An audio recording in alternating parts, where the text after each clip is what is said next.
Horror talkie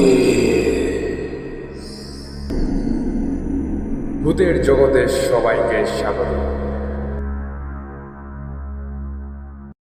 আমার পাড়াতো একজন ছোট্ট বোনের বিয়ে হয় একজন সৌদি আরবের ছেলের সাথে। আজ থেকে প্রায় 15 বছর আগে। ছেলেটি সৌদি আরবের সব থেকে বড় এবং রাজধানী রিয়াদে থাকে। বিয়ের পর ওই ছোট বোন তার স্বামীর সাথে রিয়াদে চলে যায়। আমি এই গল্পে ছোট বোনের নাম প্রকাশ করতে পারছি না, যেহেতু কোনো পারিবারিক অসুবিধা রয়েছে আর কি। তাই আমি মিতু বলে সম্বোধন করছি এখানে। মিতু রিয়াদে চলে যাওয়ার পর তার ছোট বোন ওই 3 থেকে 4 বছর পর তার দিদির সাথে দেখা করতে যায় রিয়াদে। তো ওইখানে যাওয়ার পর দুই বোন মিলে বাথা নামক ওইখানকার খুব বড় একটা মার্কেটে ঘুরতে যায়। ওই দিন রিয়াদে প্রচণ্ড গরম ছিল এবং দুজনের শপিং করতে করতে প্রায় অনেকটাই লেট হয়ে যায় ওদের ওই দিন। ওরা কিছু গোড়া মেহেদি, মশলা, খেজুর, বোরখা এসব কেনাকাটি করেছিল আর কি।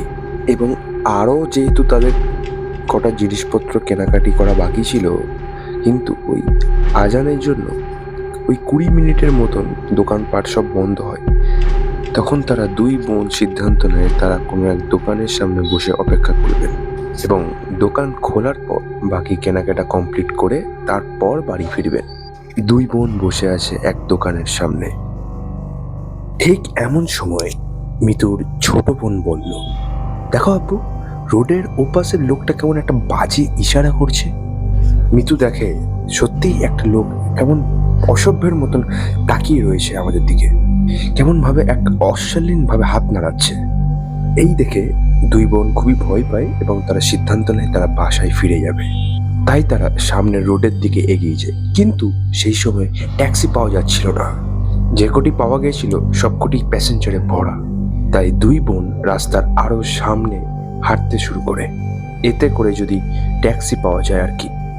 ঠিক এমন সময় মিতু ছোট বোন বলে, উফ, খুব গরম লাগছে দিদি, এই সময় যদি একটা ঠান্ডা ঠান্ডা যদি আখের রস পাওয়া যেত কেমন ভালো হতো বলতো।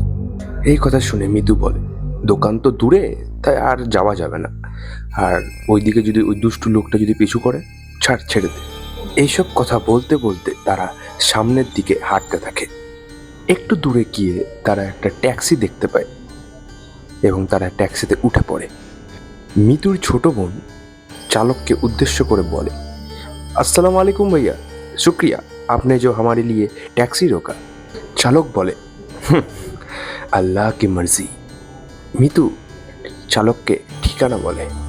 মিতু এটাও জিজ্ঞাসা করে, আপ কাহা কে रहने वाले हो। চালক বলে, ইন্ডিয়া, এলাহাবাদ কা।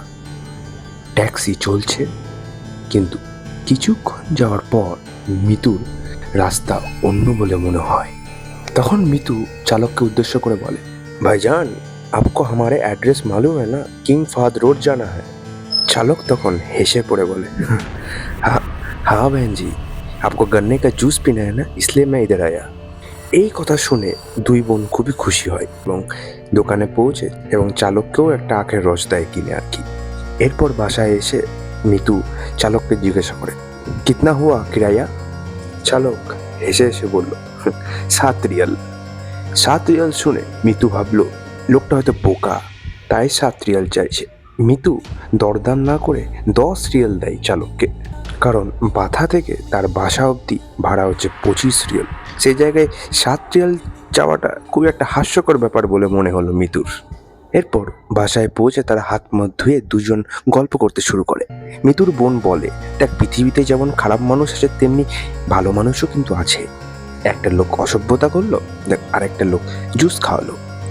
এই কথা শুনে মিতু তার বোনকে বলল, আচ্ছা, আমি তো জুসের কথা চালককে বলিনি, তুই কি বলেছিলিস।